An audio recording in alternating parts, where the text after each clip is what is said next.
Nobody can stop this flow. Hallelujah. Hallelujah. Hallelujah. కోపం వచ్చి లోపలికి వెళ్ళని ఒక స్థితి, యజమానుడు మంచివాడైనందుకు కడుపు మంటగా ఉన్న ఒక స్థితి,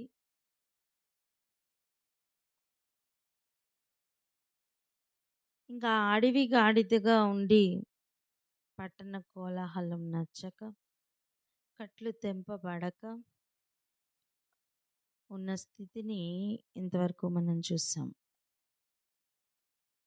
ఈరోజు ఆ అడవి గాడిదకు ఉన్న ఇంకొక క్వాలిటీ కూడా చూసుకొని మనం ముందుకు వెళ్దాం. దాసి కుమారుణ్ణి వెళ్ళగొట్టండి అని చెప్తున్నప్పుడు మనలో నుండి ఆ దాసి కుమారుణ్ణి యొక్క తత్వం వెళ్ళగొట్టబడాలి. స్వతంత్రురాలి కుమారుణ్ణి హింసించే తత్వం దాసి కుమారుల్లో ఉంది. ఎటువంటి తత్వం ఉంది చెప్పండి? హింసించే గుణం ఉంది. లోపలికి రాడు, ఒకవేళ లోపలికి వచ్చిన స్వతంత్రురాలి కుమారుణ్ణి హింసిస్తాడు. చెప్పండి, ఏం చేస్తాడు?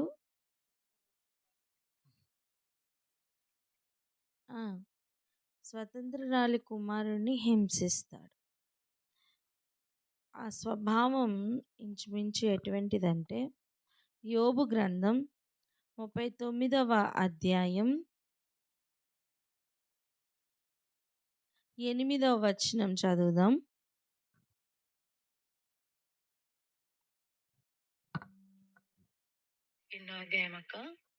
యోబు 39:8. యోబు 39వ అధ్యాయము 8వ వచనము. పర్వతముల పంక్తియే దానికి మేత భూమి, ప్రతి విధమైన పచ్చని మొలకను అది వెదుకుకొనును.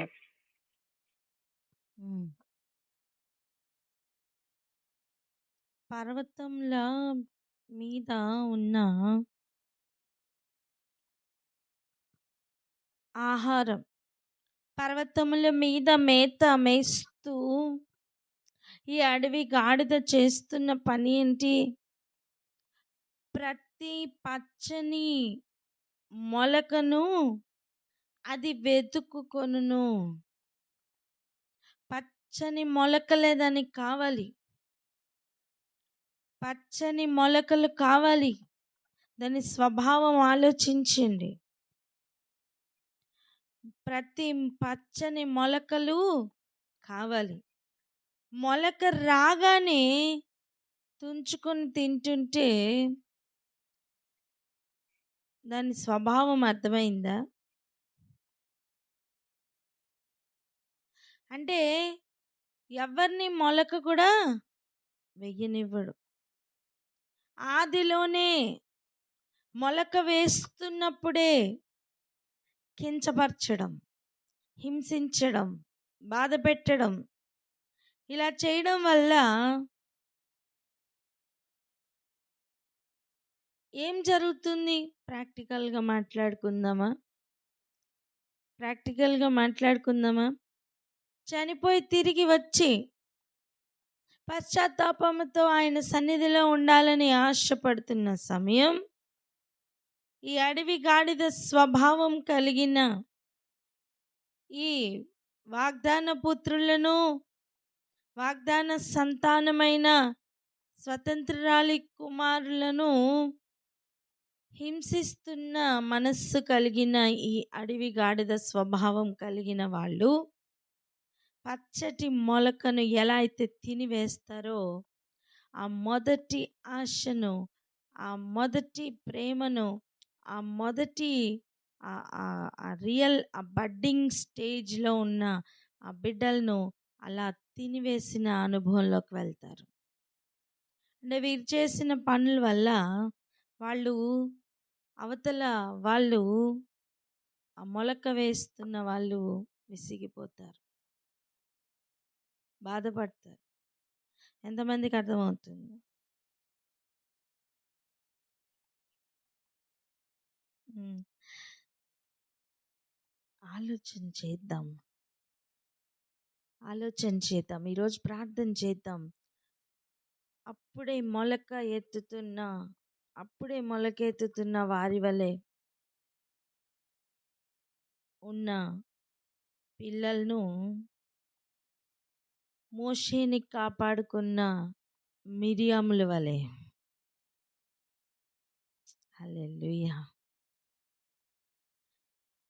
మోషేని కాపాడుకున్న కన్న తల్లుల వలె ఈరోజు ప్రార్థన చేద్దామా? స్వతంత్రురాలి కుమారులు అసలు మొలకలే ఎత్తకుండా ఎన్నో ప్రయత్నాలు భూగర్భంలో, వాటన్నిటిని చీల్చుకొని మొలకలు ఎత్తిన విధంగా మారు మనస్సు పొందుతున్న బిడ్డలను తుంచి వేయాలని చెప్పి ప్రయత్నం చేస్తున్న ఒక్కొక్క మాటను ఈరోజు బ్రేక్ చేద్దాం. ఇక్కడ ఒక పోరాటం ఉందని ఎంతమంది గ్రహిస్తున్నారు?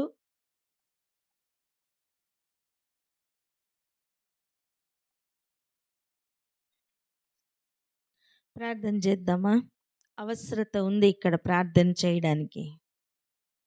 ప్రార్థన చేద్దాం. ఎవరైనా ప్రార్థన అందుకోండి.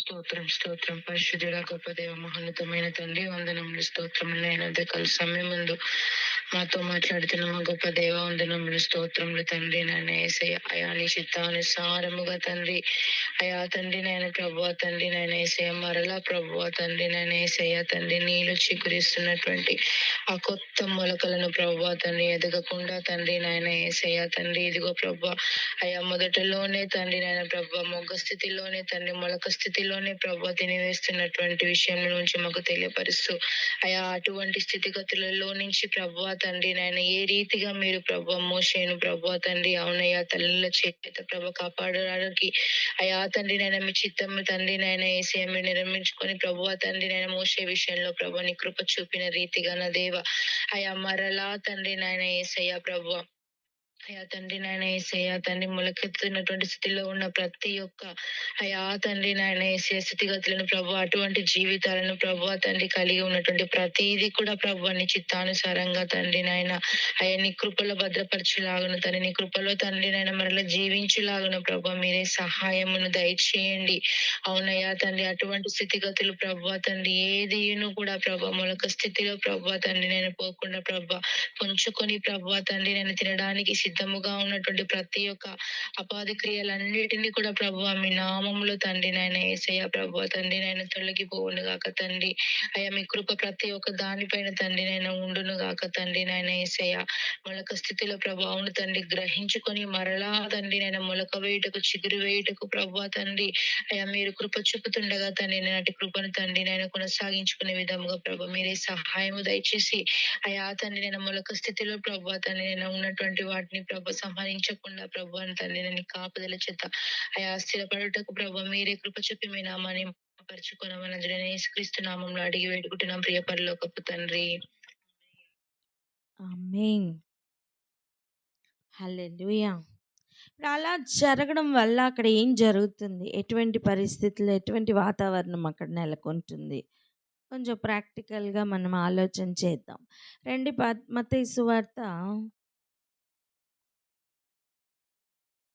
మత్తయి సువార్తలో మనం చదువుకున్నాం కదా,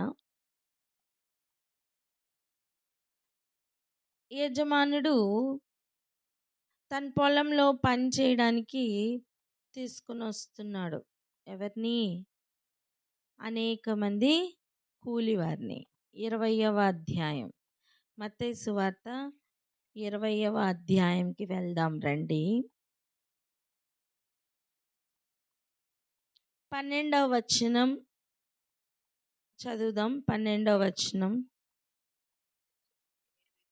12వ వచనము. పగలంతయు కష్టపడి ఎండ బాధ సహించిన మాతో వారిని సమానము చేసితివే అని ఆ ఇంటి యజమానుని మీద సనుగుకొనిరి. చాలండి. ఈ ఉపమానంలో మనం చూసాం కదా, మొదట వచ్చిన వారు, నిలిచి ఉన్నవారు ఏం చేస్తున్నారు? మాతో పాటు వీరిని కూడా సమానం చేసావు కదా అని సనుక్కుంటున్నారు కదా. ఇప్పుడు చెప్పండి, ఆ మొదట వచ్చిన వారికి, నిలిచి ఉన్న వారికి, ఇప్పుడే వచ్చిన 5 గంటల సమయం నాకు వచ్చి జీతం తీసుకుంటున్న వారికి మధ్యలో సమాధానం ఉంటుందా? ఖచ్చితంగా ఉండదు. మా వలననే కదా సనుక్కుంటున్నారు అని ఈ 5 గంటలకి వచ్చిన వారిలో వేదన ఎక్కువ అవుతుంది. వీరు కూలికి పెట్టుకున్న యజమానున్నే, కూలికి పిలుచుకున్న యజమానుడే వీళ్ళ సనుగుడికి బలి అయితే, ఇప్పుడు ఆలోచించండి, జత పనివారిగా ఉన్న వారిని వీళ్ళు ఇంకెలా చూస్తారు? వీరి ప్రతి చూపు, ప్రతి మాట వారిని హింసిస్తూనే ఉంటుంది కదా.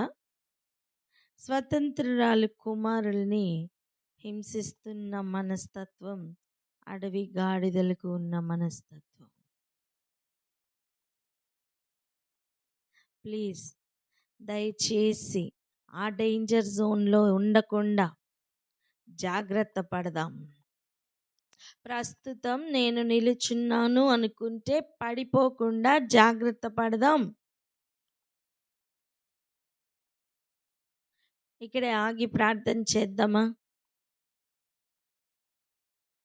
ప్రతి పచ్చని మొలకను కూడా అది వెతుక్కొని మరి తుంచే మనస్తత్వాన్ని ఈరోజు బ్రేక్ చేస్తూ, అవకాశం ఉందండి, అవకాశం ఉంది, ప్రార్థన చేద్దాం. ఇక్కడే ఆగి ప్రార్థన చేద్దాం. ఎవరైనా ప్రార్థన అందుకోండి. అక్కడ మార్పు రావడానికి అవకాశం ఉంది కనుక ప్రార్థన చేద్దాం.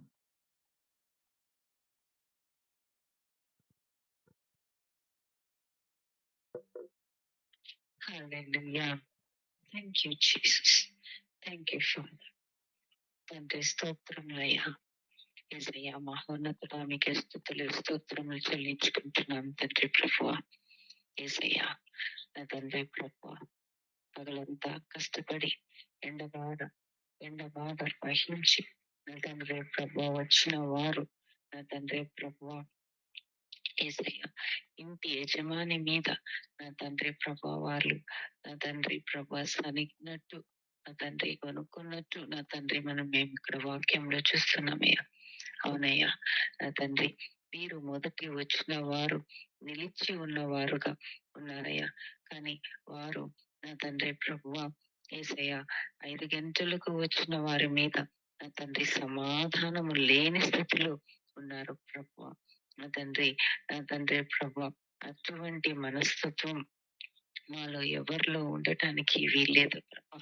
నా తండ్రి ఎక్కడ ఏ టైంలో నిలిచి ఉన్న వారైనా కూడా నా తండ్రి కొత్తగా వస్తున్న వారిని రిసీవ్ చేసుకునే వారుగా ఉండాలి. కానీ నా తండ్రి ప్రభువా వారిని హింసించేవారుగా, వారి మీద సనిగేవారుగా, తండ్రిని బాధ పెట్టేవారుగా, తండ్రికి కోపము రేపే విధముగా ఉండకుండా జాగ్రత్త పడటానికి కృప చూపించండి అయ్యా. తండ్రి మాలో ఎవరిలో కూడా ఎటువంటి స్వభావం ఉండటానికి వీల్లేదయ్యా. తండ్రి యేసయ్యా మేత భూమి మీద నా తండ్రి మొలకెత్తిన నా తండ్రి ఆ వాటిని త్రుంచి వేసే స్వభావం నా తండ్రి ఎవ్వరికి కూడా ఉండటానికి వీల్లేదు ప్రభువ. స్వతంత్రాలి కుమారుని నా తండ్రి హింసించి అడవి గాడిద వంటి స్వభావమును మీరు నా తండ్రి ప్రభా తీసివేస్తున్నందుకు స్తోత్రములయ్యా. మీరు త్రుంచి వేస్తున్నందుకు స్తోత్రములయ్యా. మీరు నా తండ్రి ప్రభువ నా తండ్రి ప్రభా ఆ చైన్ ని బ్రేక్ చేస్తున్నందుకు స్తోత్రములు చెల్లించుకుంటున్నాం తండ్రి ప్రభా. నా తండ్రి ప్రభా యేసయ్య మీరే మమ్మల్ని అందరినీ బలపరచమని వేడుకుంటున్నాం. మీలో నిలిచి ఉండు వారంగా మేము ఉండాలి. అనేక మందిని నిలబెట్టే వారంగా ఉండాలి, నడిపించే వారుగా ఉండాలి. అటువంటి మనస్తత్వంతో మేము ముందుకెళ్ళాలి. ఎక్కడ కూడా తనిగే వారంగా ఉండొద్దు ప్రభు. కొత్తగా వస్తున్న వారిని రిసీవ్ చేసుకుని నా తండ్రి సంతోషముతో ఆనందంతో మిమ్మల్ని స్తుతించి కొనియాడు వారంగా ఉండాలి ప్రభా.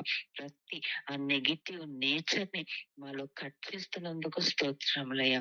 నా తండ్రి ప్రభువ మీరే మమ్మల్ని అందరినీ ఏక మనసుతో ఏక హృదయంతో నా తండ్రి ప్రభువ ఉండులాగున ఏక ప్రేమ కలిగిన వారముగా మేమందరం నడుచుకున్నట్టుకు, అనేక మంది నడుచుకున్నట్టుకు, ప్రతి సంఘంలో ప్రతి బిడ్డ నా తండ్రి ప్రభా ఏక మనస్సుతో ఏక ప్రేమతో ముందుకు సాగటానికి మీరే కృప చూపుతున్నందుకు స్తోత్రం.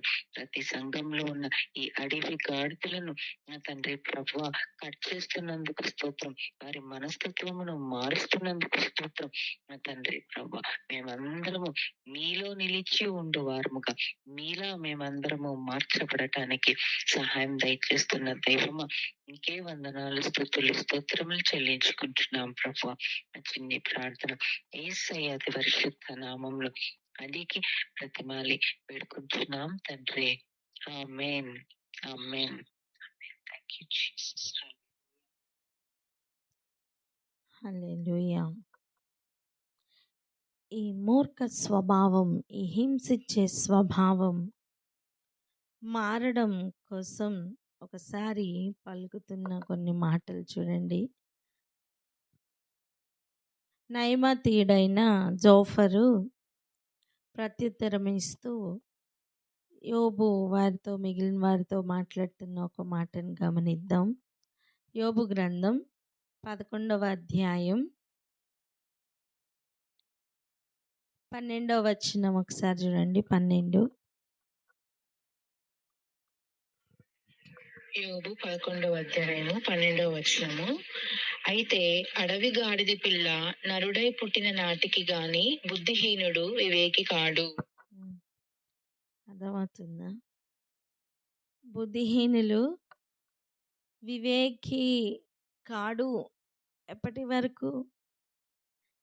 వరకు అంటున్నారు? అడవి గాడిద పిల్ల నరుడై పుడితే గాని. ఇక్కడ ఒక విషయాన్ని మనం అర్థం చేసుకోవడం కోసం ఇలా ఒకసారి ఆలోచన చేద్దాం. చూడండి, కోతి మనిషిగా మారేటు అని చెప్పి మనం చదువుతున్నాం కదా. డార్విన్ థియరీ ప్రకారం, ఎవల్యూషన్ ప్రకారం ఒక కోతి ఒక నరుడై మారారు అని చదువుతున్నాం. అలా రాస్తేనే మార్కులు పడతాయి కదా, అవునా? ఇక్కడ చెప్తున్న మాట ఏంటి? అడవి గాడిద పిల్ల నరుడై పుడితే కానీ బుద్ధిహీనుడికి వివేకం రాదట. ఇప్పుడు చెప్పండి, ఈ రెండు సాధ్యమేనా? ఈ రెండు సాధ్యమేనా? ఒక అడవి గాడిద నరుడై పుట్టడం సాధ్యమేనా? కాదు. బుద్ధిహీనునికి వివేకం పుట్టుట సాధ్యమేనా? చెప్పండి. బుద్ధిహీనునికి వివేకం పుట్టడం కూడా అంతే అసాధ్యం. కానీ వాక్యం చెప్తున్న సత్యం ఏంటి తెలుసా? వివేకం రావాలన్నా, జ్ఞానం కలగాలన్నా, ఒక మృగం లేకపోతే ఒక పశువు నరుడిగా మారాలన్నా వాక్యం వలన సాధ్యం.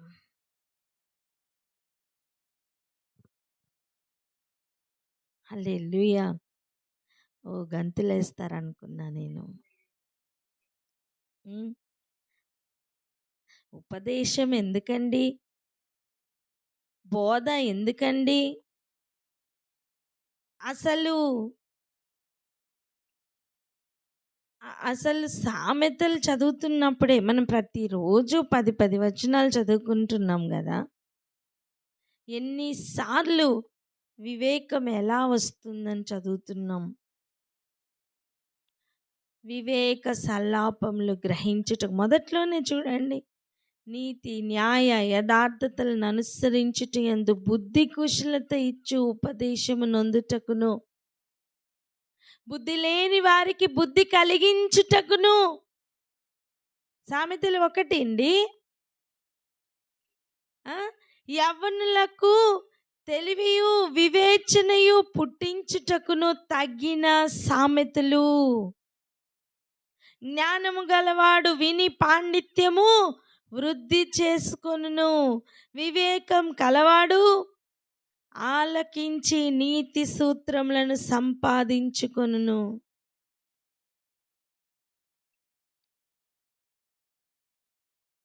వాక్యం సరి చేయగలిగిన శక్తి గలది. ఆమేన్. బుద్ధి లేని వాడికి బుద్ధి కలిగించగలిగింది ఎవరు? వాక్యం. నేనంటాను, యోబులో చదువుకున్న మాట ప్రకారం ఒక అడవి గాడిద నరుడై ఫిజికల్గా వస్తాడో లేదో నాకు తెలీదు, కానీ వాక్యం చేత అప్పటి వరకు అడవి గాడిదగానే ఉన్న వాక్యం గనక రిసీవ్ చేసుకుంటే, ఆ వాక్యం చేత గనక సరి చేయబడగలిగితే ఖచ్చితంగా సహోదరుడై మారతాడు. హల్లెలూయా. వివేకం లేని వానికి వివేకం పుట్టించే వాక్యం.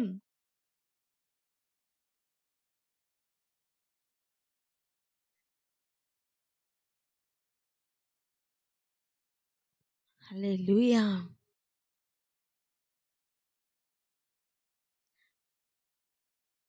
దేవుని యందు భయభక్తులు కలిగి ఉండాలి అనే ఆశ అధికం అవ్వాలి. బుద్ధిహీనత అప్పుడే తొలగిపోతుంది. లోకం చెప్తున్న ప్రకారం వివేకం రాదు అని ఒక అడవి గాడిదతో పోల్చి లోకం చెప్తున్న సామెత అది. ఏమనండి, ఒక అడవి గాడిద కనుక నరుడై వస్తే తప్ప బుద్ధిహీనునికి వివేకం రాదు అని. అది లోకంలో చెప్తున్న సామెతే. జోఫర్ ఏం మాట్లాడుతున్నాడు? లోకానుసారంగా మాట్లాడుతూనే ఉన్నాడు. మన లెక్కలు కూడా తారుమారు చేయగలరండి దేవుడు. దమస్కు మార్గంలో పరిసయుడైన పౌలు హింసించడానికే బయలుదేరాడండి. మధ్యలో వాక్యం ఎంటర్ అవ్వగానే మార్పు పొందాడు. ఎలా తయారాడు? హింస పొందడానికి కూడా సిద్ధమయ్యాడు. హల్లెలూయా. అవకాశం ఉంది. చెప్పండి, బిగ్గరగా చెప్పండి, అవకాశం ఉందని. హల్లెలూయా. సంఘంలో రావాల్సిన మార్పులు, సంఘాలలో రావాల్సిన మార్పులు, ఒకరు ఒక్కొక్క అవయవమని గుర్తించాలి. ఒక అవయవం పడాలని మరి ఒక అవయవం పడుతున్న పాటు చీలమండలంలోనికి బలం రావాలని నోటితో కడుపుకి ఆహారం అందిస్తున్న అవయవాల వలె ఉంటే, ఎక్కడెక్కడ బలహీనతలు ఉన్నాయో అక్కడక్కడ బలము వస్తుందండి. జీవాహారం తింటుంటే, చెవులు గనక వివేకం పుట్టించు మాటలు వింటుంటే, హృదయం దాంతోనే నింపుకోగలిగితే సంఘం అనే శరీరంలో కలగవలసిన మార్పులు ఇటు స్వభావాల్ని విసర్జించి వాక్యం కొరకు నిలబడగలిగితే ప్రతి అవయవంలోనూ మార్పులు వస్తాయి. ప్రతి బలహీనతలు కొట్టుకొని పోతాయి. చెప్పగలం, నేను ఎప్పుడు బలహీనున్నో అప్పుడే బలవంతుడు అని. హల్లెలూయా. ఆశతో ప్రార్థనలు చేద్దామా ఈరోజు? నమ్మండి, ఈరోజు చేస్తున్న ప్రార్థన ఎన్నో మార్పులు తీసుకొస్తాయని. హల్లెలూయా. ప్రార్థన అందుకోండి.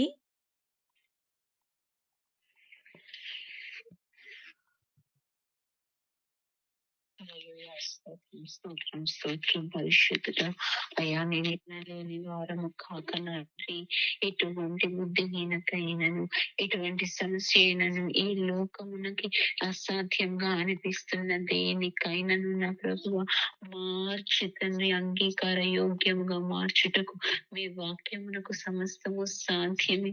సమస్త బుద్ధిహీనతను, మూర్ఖత్వమును, మూఢత్వమును నా తండ్రి, జ్ఞానము లేని స్థితిని తండ్రి వివేకముగా, జ్ఞానముగా మార్చుట నీ వాక్యమునకు, నీ వాక్యముతో సాధ్యమే అని మరి యొక్క మారు మాకు మీరు ఇస్తున్నటువంటి నిశ్చయమైనటువంటి మీ ఆలోచనకే మీకు స్తోత్రం తండ్రి. అయ్యా, లోకమైతే అడవి గడదని బాగు చేయలేము. ఎదుగో అది అసాధ్యము. మరొక జన్మము ఇటువంటి నాయన మాటలన్నీ మాట్లాడి నేర్పిస్తున్న జ్ఞానమేమో కానీ తండ్రి. అయ్యా, బుద్ధిహీనునికి తండ్రి నీ వాక్యము దొరికిన ఎడల వాడు సమస్తమైనటువంటి లోకంలో ఉన్న జ్ఞానము కన్నను అధికమైన జ్ఞానవంతుడు అవుతాడు ప్రభువా. అట్టి మీ వాక్యమునకే మీకు స్తోత్రం తండ్రి. అయ్యా, ఆ విధంగా అందరూ కూడా నా ప్రభు చేతులు ఎత్తేస్తున్న సమయమైనను తండ్రి నాయన, ఇదిగో నీతో ఇది సాధ్యమే అని నా ప్రభు మీరు చూపిస్తున్న విధములకే మీకు స్తోత్రం. మీరు ఇచ్చినట్టు కృపకై, అవకాశమునకే మీకు స్తోత్రములు చెల్లించుకొంచున్నాము తండ్రి. అయ్యా, ఇదిగో ఇదే గడియలో ఒక్కసారి మమ్మల్ని అందరినీ జ్ఞాపకం చేసుకోమని వేడుకుంటున్నాం. ఏ ఏరియాలో మన జీవితంలో బుద్ధిహీనత రాజ్యం ఏలుతుందో, మూర్ఖత రాజ్యం ఏలుతుందో ప్రభు, ఇదిగో నిలిచి ఉండడానికి కుదరక పడిపోజేస్తున్నటువంటి ఏ స్వభావం మాలో రాజ్యం ఏలుతుందో ప్రభు, వాటన్నిటిని తీసి వేసి నీ యొక్క అధికారం కిందికి, నీ యొక్క ఏలుబడి కిందికి, వాక్యం యొక్క అధికారం కిందికి మమ్మల్ని అందరినీ నడిపించమని ప్రార్థిస్తున్నాను. సమస్త బుద్ధిహీనతను జ్ఞానముగా మార్చమని ప్రార్థిస్తున్నాం. సమస్త మూర్ఖత్వమును నా ప్రభువా నాయన ఇదిగో విధేయముగా ఆయన మార్చమని ప్రార్థిస్తున్నాము తండ్రి. సమస్తము సాధ్యమే అని నా ప్రభువు మరి యొక్క మారు మీరు మాకు ఆలోచన ఇస్తుండగా ఏ విషయంలో మేము గివప్ చేయక నా తండ్రి నాయన సమస్తమును సాధ్యపరచు. నిన్ను ఆశ్రయించి నీకు లోబడి అన్నిటికీ సాధ్యమైనటువంటి క్రియారూపకంలో ఆయన చూచుటకు, సాక్షులుగా ఉండేటకు కృప దయచేయమని యేసు పరిశుద్ధ నామంలో ప్రార్థించి పొందుకొని ఉన్నాము తండ్రి. ఆమేన్. ఆమేన్. పలుకుదాం ఆమేన్ అని. ఆమేన్. ఈరోజు ఒక శ్రేష్టమైన ప్రార్థన చేద్దాం. ఏమని తెలుసా? అడవి గాడిదలకు వాక్యం పట్ల దాహం అధికమగునుగాక.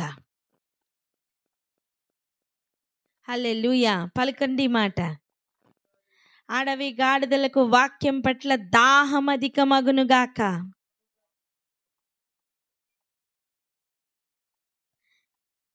ఎందుకు అంటే, రండి చదువుదాం. ఆకలి, దాహం, దప్పికలు ఎక్కువైనప్పుడు అవి ఎక్కువ వాక్యమును తాగాలి. ఇదిగో నీరు వాక్యంతో సమానమే కదా, వాక్యం జీవజల నదులతో సమానమే కదా. ఆ నీరు అవి తాగాలి. ఇప్పటి వరకు తాగిన నీరు హింసించడానికి పనికొచ్చిందేమో, కానీ ఇక వింటున్న వాక్యం, ఇక తీసుకుంటున్న వాక్యం దాని దాహం తీరి ఇక దేవుని రాజ్యం కొరకు పరిగెడుతున్న వారే.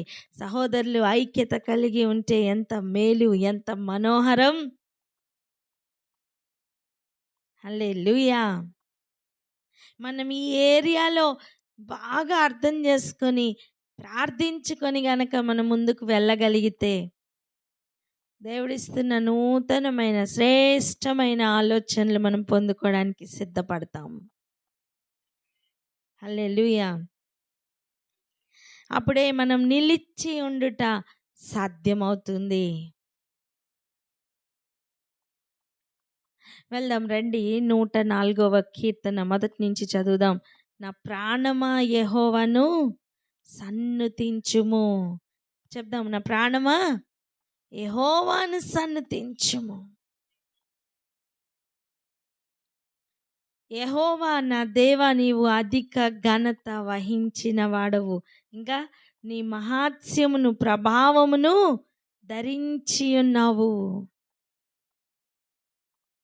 ఆయనను గ్రహిస్తున్నప్పుడు మనకి ఆయనను స్తుతించకుండా ఉండలేం. ఆయన్ని స్తుతించకుండా ఉండలేం. ఈ లోకం నేర్పిస్తున్న పాఠం చూడండి.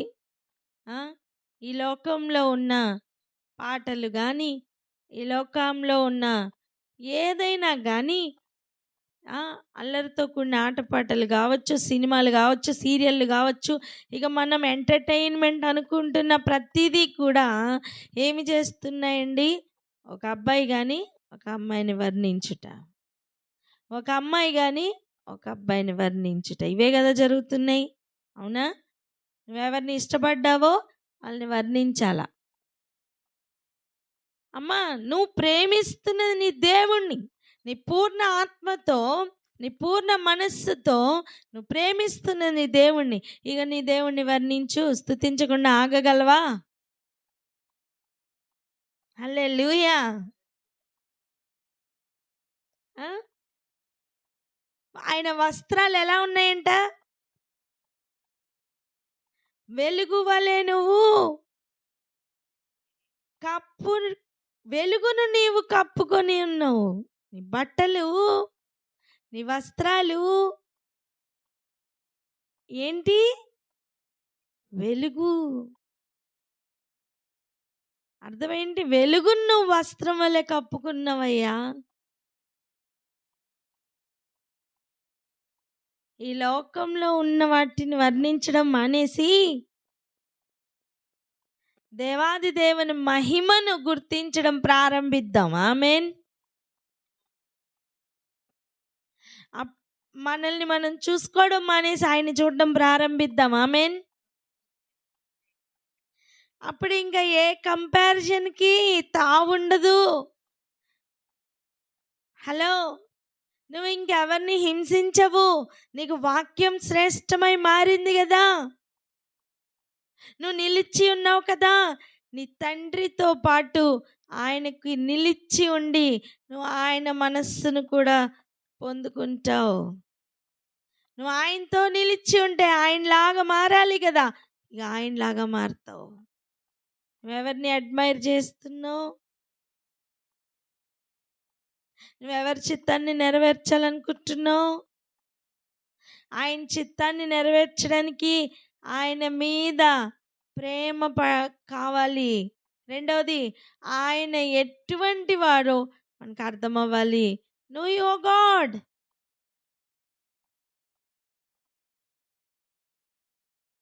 యజమానుణ్ణి నువ్వు మాతో పాటు సమానంగా వారసత్వాన్ని, సమానంగా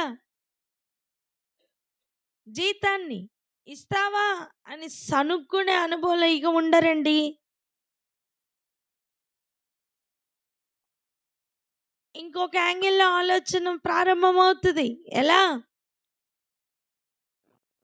పోన్లే, ఇప్పటికైనా పనిలోకి వచ్చారు, పోనీలే వీళ్ళకి కూడా జీతం వస్తుంది. అటువంటి మనస్తత్వం వస్తుంది. ఆమేన్. ఎలా ఉంటుందండి? ఎలా ఉంటుంది? మొదట పనిలోకి చేరిన వారే ఇంకొంతమందిని పనిలోకి తీసుకుని రావా అని వేడుకుంటుంటే ఆ లెవెల్ ఎలా ఉంటుంది? చెప్పండి. జీతం మాతో పాటు వాళ్ళకి సమానంగా ఇస్తావా అని సనుక్కునే బ్యాచ్ కాకుండా మొకాళ్ళేసి కొంతమందిని పనిలోకి తీసుకుని రావా మా యజమానుడు ఇంకా పనిలోకి చాలా మందిని తీసుకురావాలి అని ప్రార్థన చేస్తే ఆ లెవెల్ ఎలా ఉంటుంది? వివేకం పుడితే ఆ లెవెల్ వస్తుంది. ఆమేన్. మార్పు పుడితే అట్టి ప్రార్థన బయటికి వస్తుంది. స్వభావంలో మార్పులు వస్తాయండి.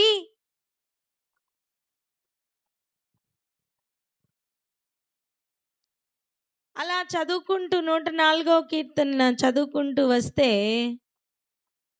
చదవండి, 9వ వచనం నుంచి చదవండి.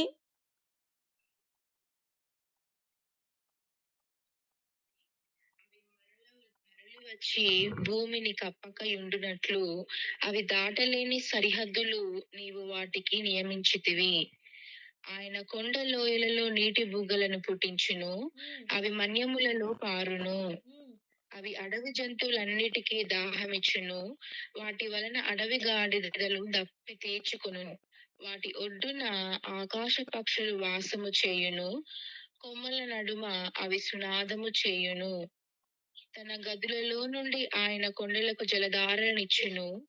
నీ క్రియల ఫలము చేత భూమి త్రుబలుచున్నది. పశువులకు గడ్డిని, నరుల ఉపయోగమునకు కూర మొక్కలను ఆయన మొలిపించుచున్నాడు.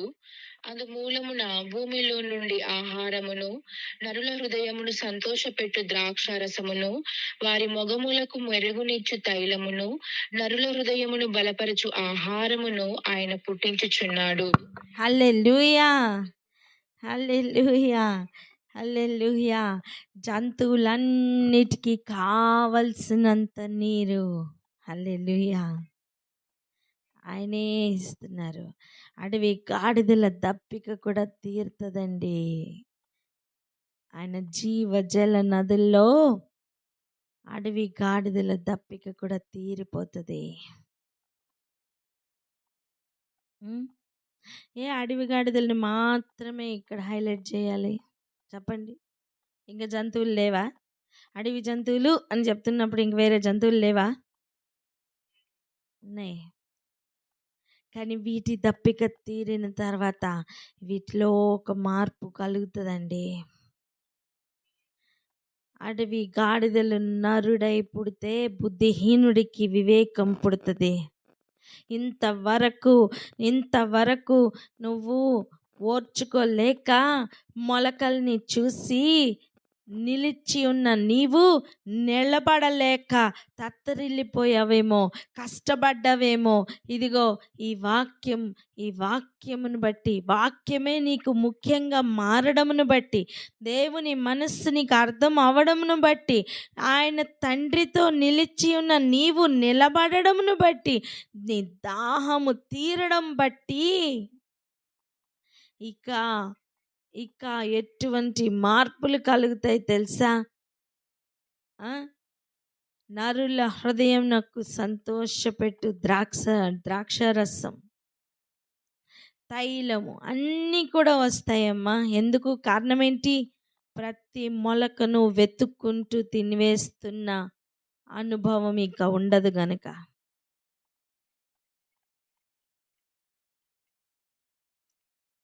కావలసిన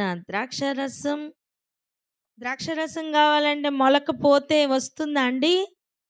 ఆ చెట్టు వస్తుందా? రాదు. తైలపు చెట్టు మొలకలు తీసేస్తే ఆ చెట్టు ఎదుగుతుందా? తైలం వస్తుందా? రాదు. కానీ దీని దాహం ఎప్పుడైతే వాక్యంలో తీరిపోతుందో అవన్నీ కూడా వాటి పనులు జరుగుతాయి. గ్రహించువారు గ్రహించుదురుగాక. శ్రేష్టమైన కార్యములు ఇక సంఘములలో జరగబోతున్నాయి.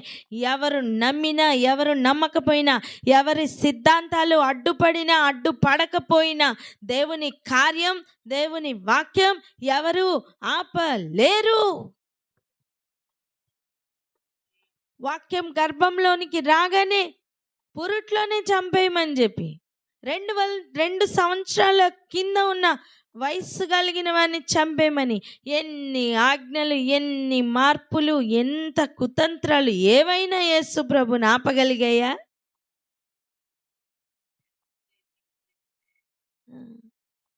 మొలకగా ఉన్నప్పుడే తుంచివేయాలని ప్రయత్నాలు ఏవి ఆపలేకపోయాయి. ఆ రోజు ఆపలేకపోయాయి అంటే ఈరోజు కూడా ఆపలేవు. ప్రార్థన చేసుకుందాం అక్క.